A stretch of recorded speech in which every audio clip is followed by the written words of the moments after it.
Next, मेरी बिल्ली गोधुली, कुत्ते हेमंत वसंत, कुतिया फ्लोरा सबसे पहले इस नए अतिथि को देखकर रुष्ट हुए। यानी वो इन्होंने लेखिका ने यहाँ पर अपनी बिल्ली के बारे में बताया है जिसका नाम गोधुली था, कुत्ते थे उनके पास, उनका नाम हेमंत और वसंत था, कुतिया फ्लोरा थी। वो कहती हैं कि जैसे यह सोना हिरणी वहाँ छात्रावास में आई तो पहले तो सारे जो जानवर थे वो इसे देखकर गुस्सा हो गए थे, परंतु सोना ने थोड़े ही दिनों में सबसे सख्य स्थापित कर लिया। सख्य यानी मेलजोल स्थापित कर लिया था, यानी वह सबके साथ घुल मिल गई थी। फिर तो वह घास पर लेट जाती और कुत्ते और बिल्ली उस पर उछलते कूदते रहते, कोई उसके कान खींचता, कोई पैर। जब वे इस खेल में तन्मय हो जाते, यानी तन्मय यानी मग्न हो जाते, तब वह अचानक चौकड़ी भरकर भागने लगती और गिरते पड़ते उसके पीछे दौड़ लगाते। यानी कि किस तरह से वो सबकी साथिन बन गई थी, सबकी मित्र बन गई थी। वर्ष भर का समय बीत जाने पर सोना हिरण शावक से हिरणी में परिवर्तित होने लगी। यानी जैसे ही वह 1 साल की हुई तो हिरण शावक यानी हिरण के छोटे बच्चे से वह एक हिरणी में परिवर्तित यानी वह हिरणी बन गई थी।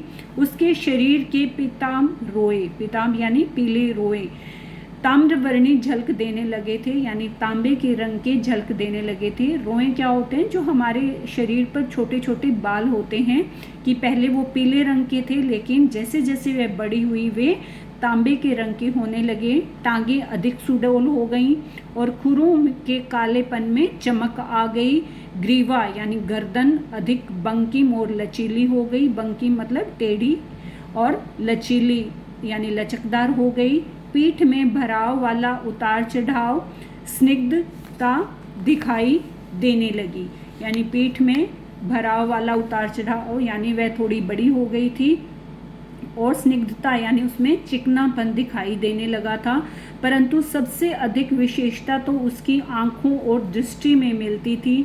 आंखों के चारों ओर खींची कज्जल कोर, कज्जल कोर मतलब काजल की रेखा में नीले गोलक यानी आंखों के अंदर जो गोल होते हैं वो नीले रंग के, और दृष्टि ऐसी लगती थी मानो नीलम के बल्बों में उजली विद्युत का स्फुरण हो। यानी और आंखें जो हैं वो ऐसे लग रही थी जैसे कोई बल्ब जो हैं वो बिजली के समान चमक रहे हों।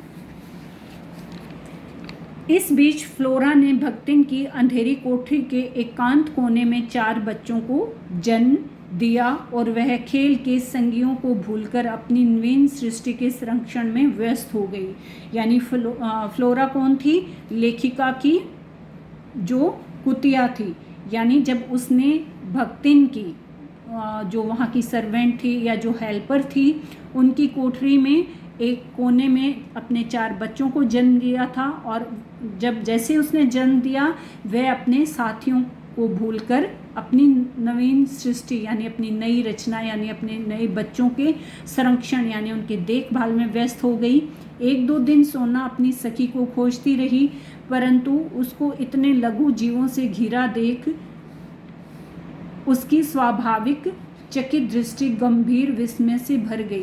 कहती है कि सोना पहले तो उसे देखती रही, लेकिन जब उसने देखा कि फ्लोरा जो है वो छोटे छोटे लघु मतलब छोटे जीवों से घिरी हुई है, तो वह एकदम से उसको देखकर हैरान रह गई। एक दिन देखा फ्लोरा कहीं घूमने गई है और सोना भक्तिन की कोठरी में निश्चिंत लेटी है, यानी वह आराम से फ्री माइंड होकर वहाँ पर लेटी हुई है। पिल्ले आंख बंद रहने के कारण चींची करते हुए सोना के उदर में दूध खोज रहे थे। तब वे सोना के नित्य के कार्यक्रम में पिल्लों के बीच में लेट जाना ही सम्मिलित हो गया था। यानी एक दिन जब वो फ्लोरा कहीं बाहर घूमने गई हुई थी तो सोना उनके पास आकर लेट जाती है, और वो छोटे छोटे बच्चे सोना को अपनी माँ समझकर वे उसके उदर यानी उसके पेट से दूध खोजने की कोशिश कर रहे थे, और फिर धीरे धीरे वह डेली वहाँ पर आकर लेटने लग गई थी। आश्चर्य की बात यह थी कि फ्लोरा हेमंत, वसंत और गोधूली को तो अपने बच्चों के पास फटकने भी नहीं देती थी। यानी ये जो कुत्ते और बिल्ली थे उनको तो फ्लोरा उनके पास नहीं आने देती थी अपने बच्चों के, लेकिन सोना के संरक्षण में उन्हें छोड़कर आश्वस्त यानी निश्चित भाव से वह इधर उधर घूमने चली जाती थी। संभवतः वह सोना की स्नेही और अहिंसक प्रकृति से परिचित हो गई थी। संभवतः यानी शायद कि वह सोना के स्नेह और उसकी अहिंसक यानी न मारने वाली प्रकृति यानी स्वभाव से वह परिचित यानी जानकार हो गई थी। पिल्लों के बड़े होने पर और उनकी आंखें खुल जाने पर सोना ने उन्हें भी अपने पीछे घूमने वाली सेना में सम्मिलित कर लिया।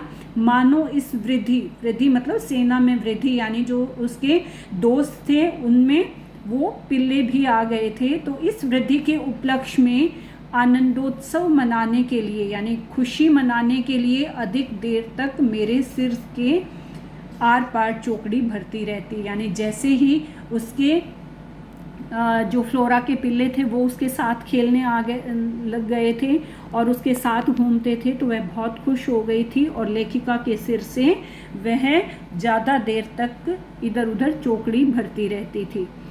उसी वर्ष गर्मियों में मेरा बद्रीनाथ की यात्रा का कार्यक्रम बना। प्राय मैं अपने पालतू जीवों के कारण प्रवास में कम रहती हूँ। प्रवास मतलब मैं बाहर कम ही रहती हूँ, क्योंकि लेखिका ने काफ़ी जानवरों को पाला हुआ था, जीवों को पाला हुआ था।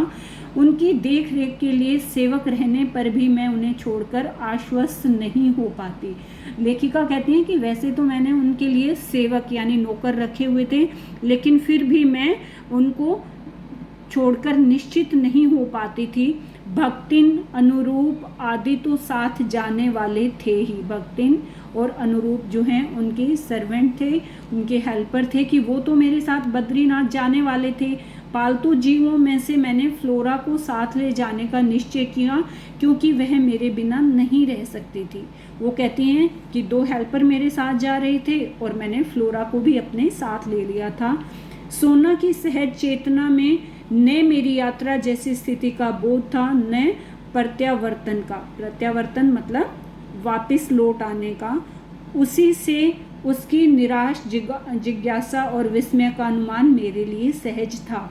यानी वो कहती हैं, लेखिका कह रही हैं कि जब मैं जा रही थी तो सोना न तो मेरे जाने पर रिएक्ट कर रही थी और न वह ऐसा लग रहा था जैसे वह मेरे लौट आने पर कोई खुशी मना रही थी, और ना उसे कोई जिज्ञासा थी कि उसके चेहरे को देखकर मुझे इस बात का अंदाज़ा लग रहा था।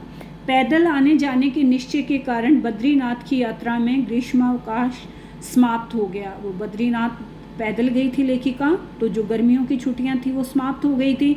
जुलाई में लौटकर जब मैं बंगले के द्वार पर आ खड़ी हुई तब बिछड़े हुए पालतू जीवों में कोलाहल होने लगा। लेखिका कहती हैं जैसे ही मैं छात्रावास में आई तो वहाँ पर मैं अपने बंगले के द्वार पर जैसे ही आई तो जितने जो जीव थे जिनको मैंने पाला था वो सारे शोर करने लगे और मेरे पास आ गए थे।